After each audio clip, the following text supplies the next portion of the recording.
They never caught the men who killed his wife. That's how the story begins. Not with a hero, not with a gunfight, but with a man who lost everything he ever cared about and had to wake up every damn day after that. Knowing evil won, that kind of thing doesn't fade. It poisons your coffee. It echoes in your sleep. It turns the sky gray, even when the sun's burning. 10 years later, Harlan Graves was just another ghost with a shovel, a ranch hand who didn't laugh, didn't drink, didn't trust, didn't need anything but silence and miles. But the desert doesn't let you hide forever.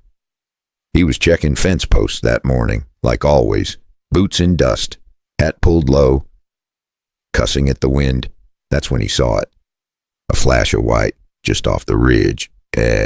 Cloth. He figured. Or a dead animal, maybe. The vultures hadn't gotten to it, but the flies sure had. He walked closer, then closer again. It was a girl. She looked no older than 20, wrapped in something that used to be a blanket. Her skin was blistered, dirt-caked. She wasn't moving, and Harlan, who hadn't touched another soul in years, crouched down and reached out. That's when she opened her eyes and whispered 4 words that punched the breath clean out of his chest. "Don't touch me there." He froze. Then he saw the bruises, the swollen bellies, and the blood that had dried and cracked like old paint. She wasn't just hurt. She was pregnant. And someone had tried to kill the child inside her. The same kind of monsters who'd taken his wife. And just like that, Harlan remembered what it felt like to care, what it felt like to hate, what it meant to kneel beside someone who's been shattered and say nothing because no words would be enough. Only action, only fire, only justice. That day, Harlan didn't just find a girl, he found a reason to load his gun again. And for the first time in 10 years, he wasn't afraid of what would happen next. He was waiting for it. The cabin wasn't much. Just a crooked roof, a busted door, and one window that whistled when the wind blew too hard. But it was dry. It was quiet. And for Lenora, it might as well have been a palace. She didn't speak the first day, just sat in that chair by the fire wrapped in an old wool blanket that smelled like horse sweat and cedar. Harlan didn't push. He brewed coffee, heated stew, tossed her a pair of socks that didn't match. Then he went outside to split wood, like nothing had changed. Truth was, everything had changed. He hadn't let anyone sit in that chair since his wife died. Now there was this girl, this stranger, her face half shadowed, hands trembling every time she moved. Before stepping outside, he opened the old chest by the wall, the one he hadn't touched in years. Inside was a folded prairie dress, simple, worn, but clean. He laid it on the table beside her and said quietly, "It used to belong to my wife. If it fits, it's yours now." But she was alive. That was something. Later that night, she whispered something. Not a full story, just pieces. Enough to know the hell she'd come from. El Paso. Promised work. Wrong people. She paused every time she tried to say what they'd done, so he didn't make her say it. He already knew. And when she said she didn't trust anyone, Harlan didn't get offended. He just nodded and said, "Ain't a lot of folks worth trusting anyway." That made her smirk. Just barely, but it was there. The next morning, he found her standing outside barefoot, staring at the horses. She looked small against the sky, small and tired, but not afraid. She turned when she heard him and asked quietly, "Why didn't you leave me out there?" He didn't answer right away, just watched the sun inch its way up the ridge. Then he said, "I've left enough people behind. I ain't doing it again." Lenora didn't cry, but something in her face shifted, like a weight she'd been holding too long finally eased off her shoulders. That day she helped him stack firewood, ate a full bowl of stew, slept 6 hours straight without waking up screaming. She was still broken, but something had started to stitch itself back together, and Harlan knew. The men who did this to her, they wouldn't stop looking, and if they came knocking, he'd be ready to open the door. The days got quieter, the kind of quiet you almost forget how to feel. Lenora stopped flinching when Harlan walked past. She started sleeping through the night. He taught her how to hold a hammer right. She taught him how to make biscuits that didn't taste like roofing shingles. For a moment, it felt like something was healing, but trouble never writes you a letter.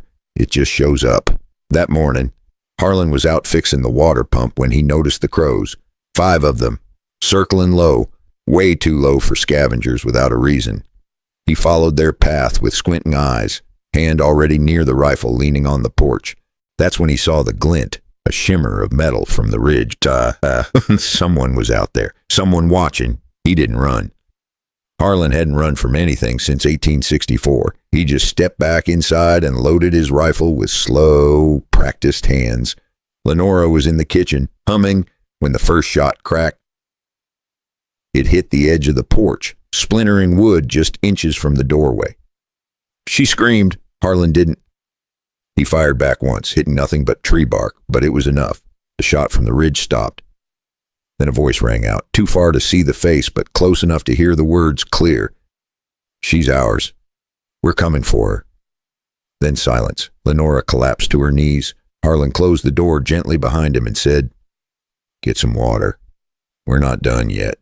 By nightfall, the ranch looked different. He set tripwires, dug a ditch behind the shed, hid lanterns under barrels. Every move was measured. He'd been preparing for this day since the last one took everything from him. And this time, he wasn't planning to lose. The wind howled that night like it knew what was coming.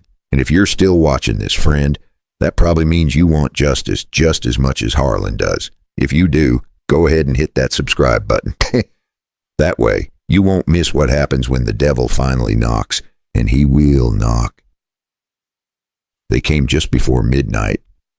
2 of them. No words, no warning, just the sound of hooves and the click of iron. Harlan was ready. He'd been sitting in the dark with the rifle across his lap, listening to every creak, every gust of wind. His breathing was slow, his hands steady. The girl was locked in the root cellar, just like he told her. The first shot split the silence, then another, then everything went to hell. One of them tried circling from the back. Big mistake. Harlan's tripwire snapped and the lanterns flared. In the flash, he fired once and dropped the bastard before he hit the ground. The other came through the barn, loud and fast, like he thought he could scare an old man.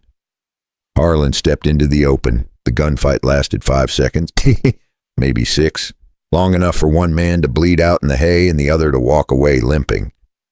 Blood trickled down Harlan's side. His shirt stuck to the wound, but he didn't stop moving. Not yet. He dragged the bodies out past the ridge, took their boots, smashed the guns. He set fire to the coats, then buried what was left under a mound of dry earth, salted the dirt, covered the trail with broken branches and hoof marks. When he was done, he leaned on the shovel and whispered something to the night, not a prayer for the dead, but a promise to the living. No one's coming for her again. Then he stumbled back to the cabin, blood soaking into his pants, and collapsed just inside the door. Lenora found him there, pale, breathing shallow, but alive. She didn't scream, didn't cry. She just sat beside him and held his hand until the morning came. And if you're still here, you already know this ain't just a story about revenge, and it's about doing what's right, even when it costs you. Harlan didn't die that night. Though the bleeding was bad and the fever worse, he pulled through. Maybe it was stubbornness, maybe it was something else, something that had been gone a long time and decided to come back. Lenora stayed by his side day and night, changed the bandages, fed him broth, sat on the porch every evening with the shotgun across her lap, just in case. Weeks passed. He got stronger. She smiled more. One morning, she was out feeding the horses when he stepped onto the porch, slow and stiff, but standing. She looked up, dropped the bucket, and ran to him like it was the most natural thing in the world. He didn't say anything, just rested his hand on her cheek, and that was enough. They didn't talk about love, not out loud, but it was there in the way she laughed when he burned the biscuits again, in the way he fixed the roof even when it didn't need fixing, in the quiet understanding between 2 people who had both been broken and yet somehow were still standing. One evening, Harlan carved a new sign for the front gate, not fancy, just wood and an old knife. He handed it to her and said, "This one's yours too." It read the Graves Ranch. Lenora didn't cry, but her hand shook when she nailed it into place. That ranch had seen sorrow, but now it had a future.